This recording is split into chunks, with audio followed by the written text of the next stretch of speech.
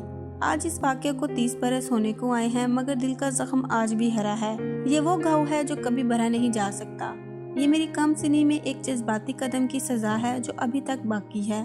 سوچتی ہوں اگر ہمارے گھر والے ہم کو معاف کر دیتے اور ہماری کورٹ میرج کو تسلیم کر لیتے تو ہم یوں برباد نہ ہوتے اور ہماری بچی بھی ایسے نہ رل جاتی، جس کے مستقبل کا سوچ کر میرے دل میں درد کی لہریں اٹھنے لگتی ہیں کہ خدا جانے میری بچی کو انہوں نے کس کو سونپا ہے۔ اتنی سزا پا لینے، اتنا عرصہ گزر جانے کے بعد بھی لوگ اس واقعے کو نہیں بھولتے۔ اب بھی وہ لوگ جو ماضی کے واقعہ کو جانتے ہیں میری طرف انگلیاں اٹھا دیتے ہیں۔ میری خطا کو معاف نہیں کیا، میں آج بھی مجرم ہوں۔